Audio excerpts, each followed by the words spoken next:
En marche vers dimanche, les textes de la 24e semaine, module 1, la première lecture. Lecture du livre de l'Exode. En ces jours-là, les fils d'Israël arrivèrent dans le désert du Sinaï et ils y établirent leur camp, juste en face de la montagne. Moïse monta vers Dieu. Le Seigneur l'appela du haut de la montagne.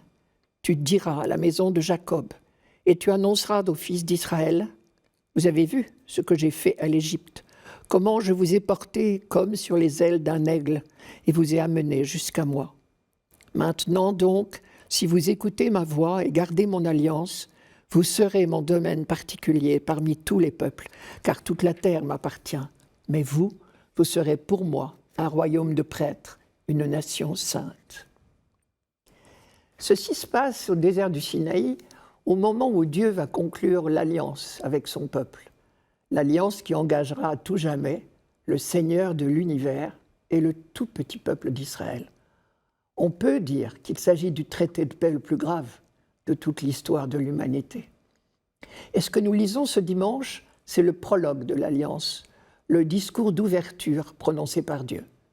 Et il commence par ces mots: « Vous avez vu ce que j'ai fait à l'Égypte, comment je vous ai porté comme sur les ailes d'un aigle et vous ai amené jusqu'à moi. » Le livre de l'Exode n'en dit pas plus, mais l'image était certainement parlante pour ceux qui traversaient le désert, car il paraît que les observateurs des oiseaux dans le désert du Sinaï, justement, ont relevé que les aigles ont une manière toute particulière d'apprendre à leurs petits à voler. Lorsque les petits sont prêts à se lancer pour la première fois, les parents aigles sortent en portant les aiglons posés sur leurs ailes. Lorsque les petits se lancent, les parents continuent à planer en dessinant de larges cercles. Lorsque les aiglons sont fatigués, ils peuvent se reposer sur les ailes des parents. Et ils recommenceront la tentative autant de fois qu'il faudra, jusqu'à ce qu'ils soient capables de voler de leurs propres ailes, comme on dit. Le génie d'un auteur biblique a été d'appliquer cette image à Dieu, manière de dire que si Dieu porte son peuple, ce n'est pas pour en faire son esclave, c'est pour lui apprendre à voler de ses propres ailes. Dieu est vraiment le Dieu qui libère et qui éduque à la liberté. Voici ce que rapporte le livre du Deutéronome.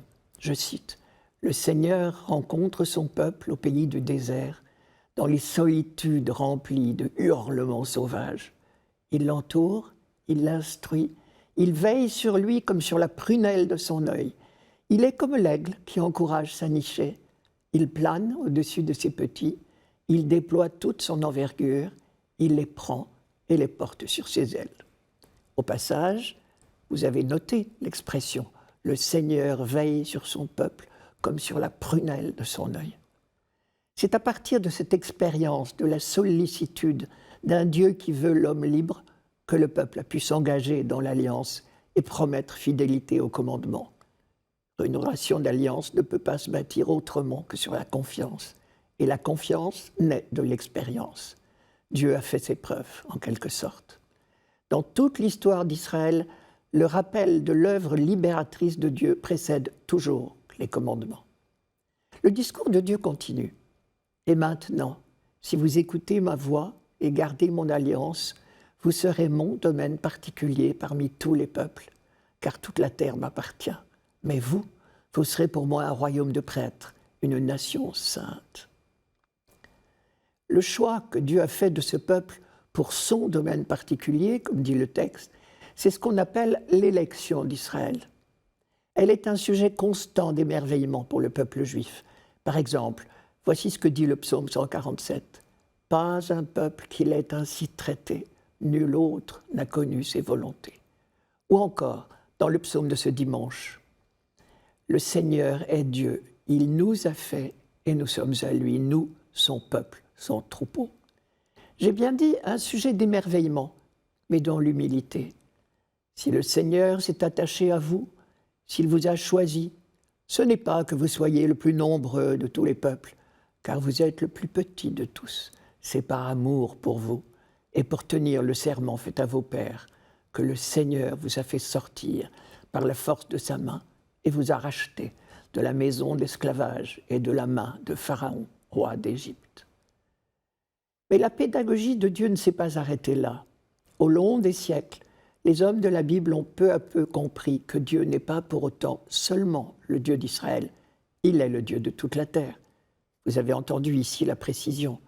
Vous serez mon domaine particulier parmi tous les peuples, car toute la terre m'appartient. Je reviens sur l'expression royaume de prêtres, nation sainte, c'est-à-dire un peuple consacré au Seigneur. Le livre des Nombres en avait tiré une conséquence trop peu connue. Sachant que la couleur pourpre était réservée aux grands prêtres, il recommandait au peuple entier de tisser un fil de cette couleur pourpre dans leurs vêtements. Au chapitre 15 des Nombres, on peut lire « Le Seigneur parla à Moïse. Il dit « Parle aux fils d'Israël, tu leur diras qu'ils se fassent une frange au pan de leurs vêtements, et ceci d'âge en âge, et qu'ils placent sur la frange du pan de leurs vêtements un cordon de pourpre violette. » Manière de dire que le peuple tout entier est sacerdotal. Le Concile Vatican II, à son tour, a repris cette découverte. Il insiste sur le sacerdoce commun des baptisés, en s'inspirant directement des paroles de l'apôtre Pierre. Je cite, « Vous êtes une descendance choisie, un sacerdoce royal, une nation sainte, un peuple destiné au salut, pour que vous annonciez les merveilles de celui qui vous a appelé des ténèbres à son admirable lumière. »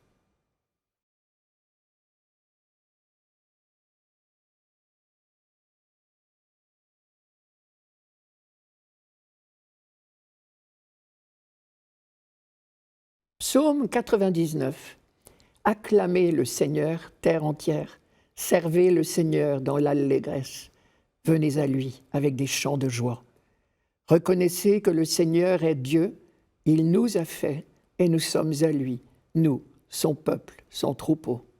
Oui, le Seigneur est bon. Éternel est son amour. Sa fidélité demeure d'âge en âge. À la simple lecture, on voit bien que ce psaume d'aujourd'hui est fait pour accompagner une célébration au temple. Acclamez, servez, venez à lui. Et dans le verset 4 que nous ne chantons pas ce dimanche, venez dans sa maison lui rendre grâce, dans sa demeure chanter ses louanges, bénissez son nom. Nous sommes en pleine liturgie, c'est évident. Et le texte hébreu est plus parlant encore. Il dit « Entrez devant sa face, entrez par ses portes, dans ses parvis. » On a bien la preuve ici que le livre des psaumes est le recueil de cantiques du temple de Jérusalem, après l'exil à Babylone, tout comme on trouve des manuels de chant à l'entrée de nos églises. Ce psaume a donc été composé pour un sacrifice d'action de grâce. Et en Israël, quand on rend grâce, c'est toujours pour l'alliance. Là aussi, c'est très clair. Ce psaume est très court, mais chaque ligne évoque l'histoire tout entière d'Israël, la foi tout entière d'Israël. Chacun de ces mots, presque, est un rappel de l'alliance. Il ne faut jamais oublier, je crois, que le centre de la tradition d'Israël, la mémoire qu'on se transmet de génération en génération, c'est Dieu nous a libérés et a fait alliance avec nous. Voilà le cœur de la foi et de la prière de ce peuple. Ou plus exactement, ce qui fait d'Israël un peuple, c'est cette foi commune. Et le noyau de cette foi, c'est Dieu a choisi ce peuple, il l'a élu, comme on dit, il l'a libéré, affermi, et il a fait alliance avec lui. L'alliance est vraiment au centre de la Bible. Pour nous en convaincre, il suffit de reprendre les versets, parfois même les mots de ce psaume, un à un. Acclamez le Seigneur, terre entière. Le Seigneur, c'est la traduction pour le chant liturgique, mais dans le texte hébreu, ce sont ces 4 lettres YHVH. Moïse en a eu la révélation dans l'épisode du buisson ardent, au chapitre 3 de l'Exode. Et là, il a découvert à la fois la grandeur de Dieu, le tout autre, et la proximité de Dieu, le tout proche. Le nom que Dieu a révélé alors à Moïse dit tout cela. Ces fameuses 4 lettres, ce qu'on appelle le tétragramme, YHVH, que nous ne savons même pas prononcer, que nous ne savons même pas non plus traduire, mais elles disent bien que Dieu n'est pas à notre portée. Et en même temps, Moïse a eu la révélation de cette totale proximité de Dieu. Oui, vraiment, oui, j'ai vu la misère de mon peuple en Égypte, j'ai entendu ses cris, je connais ses souffrances. Ce sont les phrases de Dieu au buisson ardent. Acclamer. Le mot qui est employé ici, C'est le mot utilisé pour une acclamation toute spéciale, celle qui est réservée au nouveau roi, le jour de son sacre. Manière de dire le vrai roi, c'est Dieu lui-même. Terre entière, là on anticipe. Israël entrevoit déjà le jour où l'humanité tout entière viendra acclamer son Seigneur. Acclamer le Seigneur, terre entière. Au long de l'histoire biblique, le peuple d'Israël a compris que son élection est une vocation au service de tous. Dans les psaumes en particulier, on retrouve constamment liés les deux thèmes de l'élection d'Israël et de l'universalisme, du salut proposé par Dieu. Là encore, on est en parfaite résonance avec la première lecture tirée du livre de l'Exode. Servez le Seigneur dans l'allégresse, servez. Dans la mémoire d'Israël, l'Égypte de leur esclavage sera appelée la maison de servitude. Désormais, le peuple élu apprendra le service, qui est un choix d'homme libre. On aime à dire que le peuple d'Israël est passé de la servitude au service. Reconnaissez que le Seigneur est Dieu. On entend ici la profession de foi d'Israël, le Shema Israël. Écoute Israël, le Seigneur, notre Dieu, est l'unique. Il nous a fait et nous sommes à lui. C'est un rappel de la libération d'Égypte. Et du coup, cette expression est devenue une formule habituelle de l'Alliance. Le peuple n'oublie pas qu'il était en esclavage en Égypte. Et c'est Dieu qui, de ses esclaves, a fait des hommes libres. C'est Dieu qui, de ses fuyards, a fait un peuple. Et tout au long de la traversée du désert du Sinaï, sous la conduite de Moïse, ce peuple a appris à vivre dans l'alliance proposée par Dieu. Quand on chante « C'est lui qui nous a fait et nous sommes à lui », il ne faut donc pas entendre d'abord l'affirmation qu'il est notre créateur. Il faut entendre « C'est lui qui nous a fait comme peuple ». Je m'explique. La Bible n'a pas été écrite dans l'ordre où nous la lisons. On n'a pas commencé par raconter la création et puis, dans l'ordre, les événements de la vie du peuple élu, comme s'il s'agissait d'un reportage. La réflexion sur la création n'est venue que dans un deuxième temps, et elle est inspirée par la foi au Dieu qui libère. Son peuple, nous avons appris à reconnaître cette formule très typique de la foi juive. À elle seule, elle est un rappel de l'alliance. Et de même, le peuple dit « notre Dieu », parce que la promesse de Dieu en proposant l'alliance s'exprimait par la formule « vous serez mon peuple et je serai votre Dieu ». Éternel est son amour. Voilà encore un refrain de l'Alliance. Nous le connaissons bien, parce qu'il est le refrain du psaume 135-136, un psaume tout entier consacré au récit de la libération d'Égypte. Et chaque verset se termine par « car éternel est son amour ». Sa fidélité demeure d'âge en âge. Cette expression est synonyme de « éternel est son amour ». Mais ces deux versets nous font entendre également le couple de mots très habituel dans la Bible, amour et fidélité. C'est l'une des seules manières de parler de Dieu sans le trahir.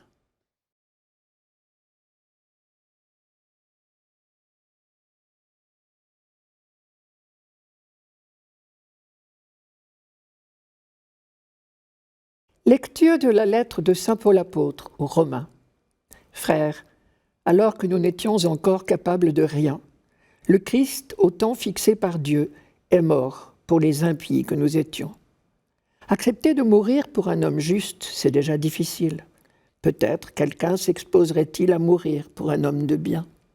Or, la preuve que Dieu nous aime, c'est que le Christ est mort pour nous, alors que nous étions encore pécheurs.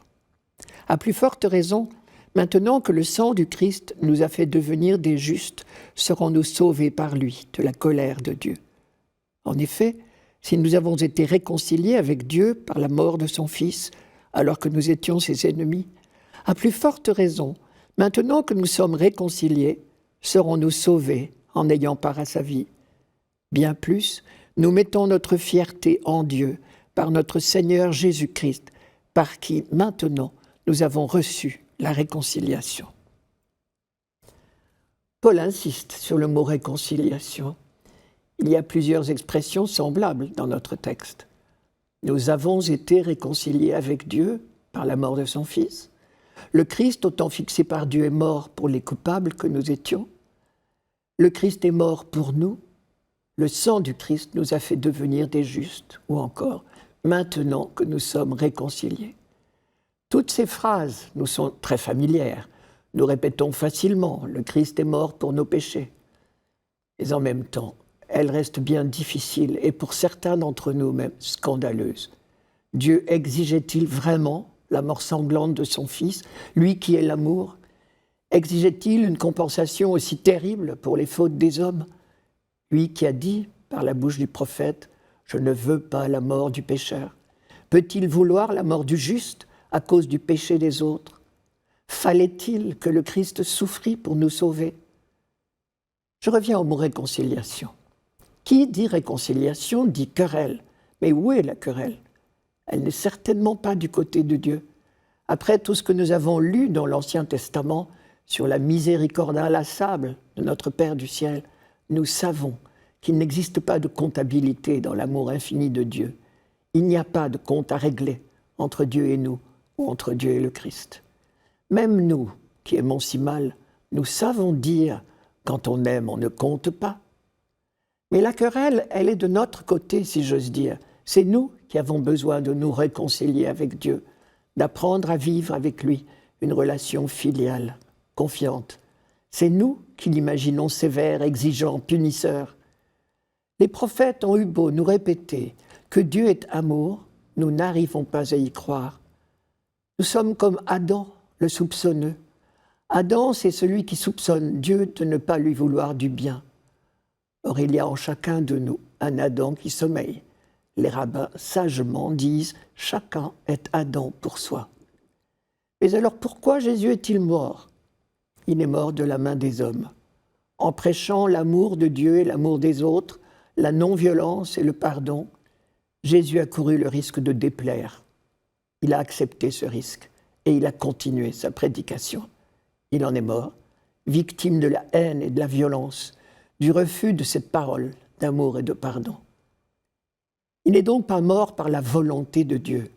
Le Christ meurt de la main des hommes, pas de la main de Dieu. Mais la merveille de l'amour de Dieu, c'est qu'il est pardon. Et le Christ meurt en proclamant sa foi dans ce pardon. Père, pardonne-leur, ils ne savent pas ce qu'ils font. Il n'y a pas le moindre marchandage là-dedans. Peut-être tout ceci nous permet-il de comprendre un peu ce que saint Paul vise quand il parle de la colère de Dieu.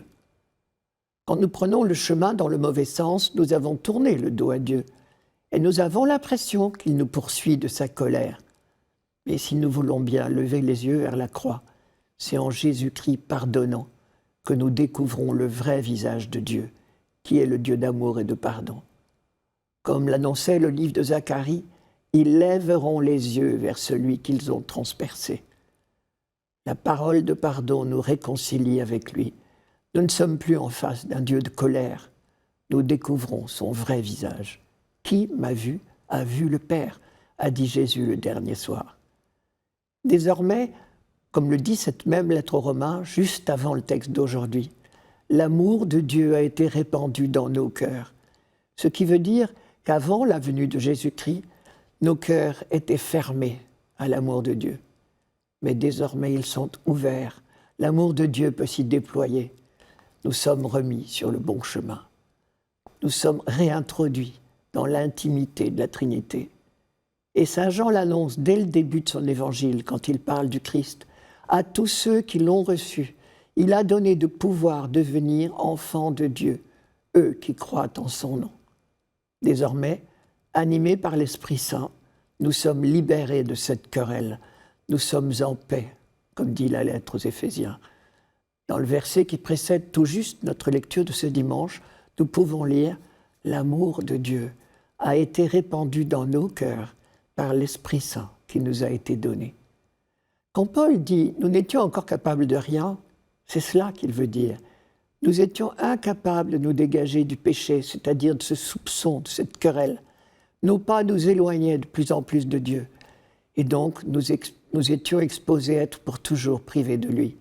Mais Jésus-Christ nous arrache à cet engrenage et nous met sur la bonne route. La grande annonce du texte d'aujourd'hui, c'est cela, je crois. Nous avions pris la route du mauvais côté. Jésus nous remet sur la bonne route.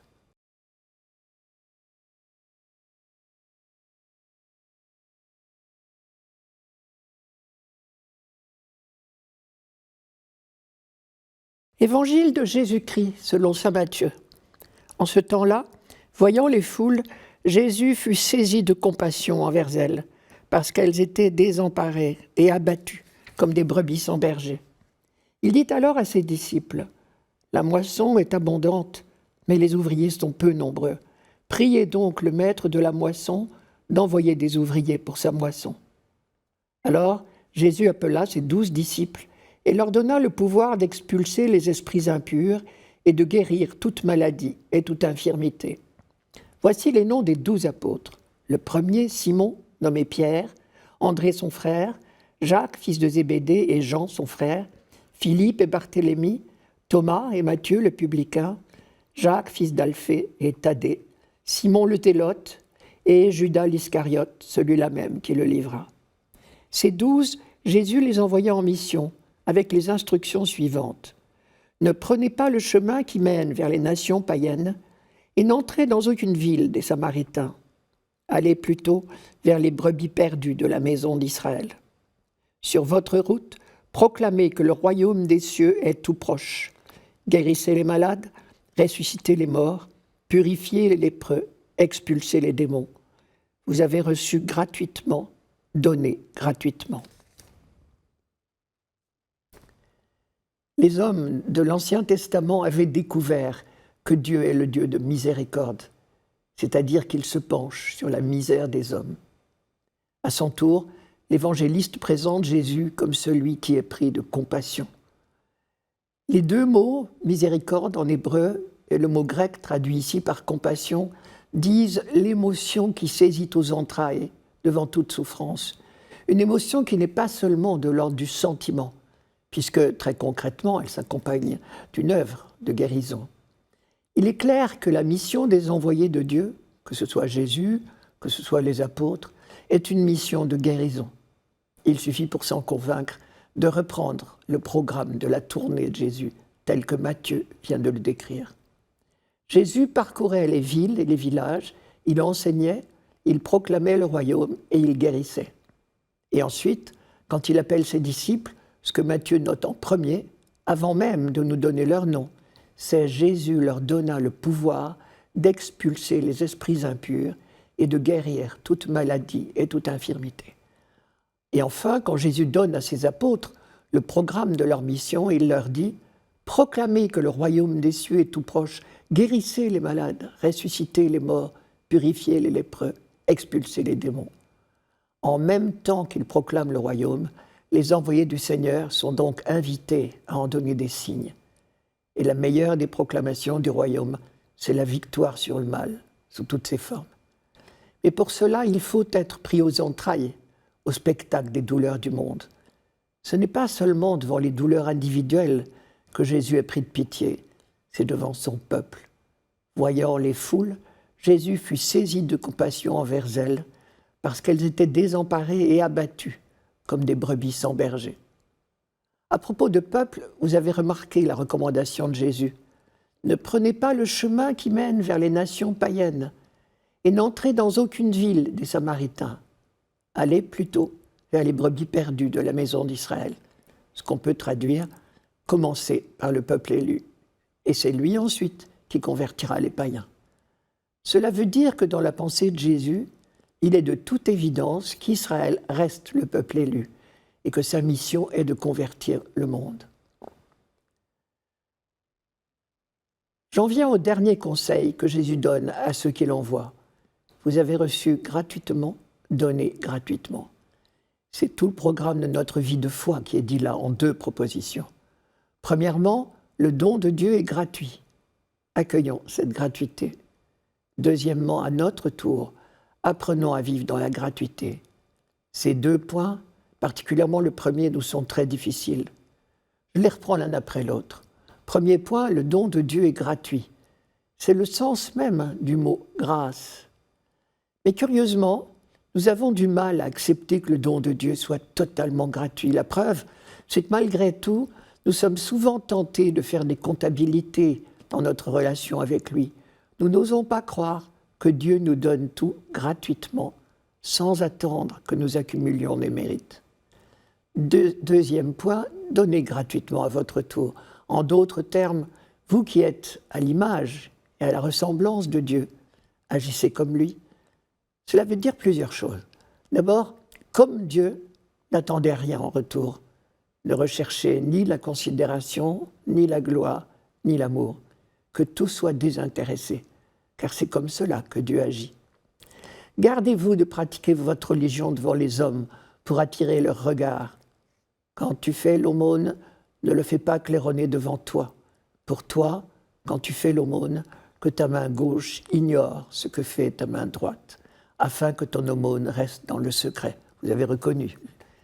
N'attendez pas non plus l'amour. Si vous ne saluez que vos frères, que faites-vous d'extraordinaire? Aimez vos ennemis, priez pour ceux qui vous persécutent, afin d'être vraiment les fils de votre Père qui est aux cieux. Car il fait lever son soleil sur les méchants et sur les bons. Il fait tomber la pluie sur les justes et sur les injustes.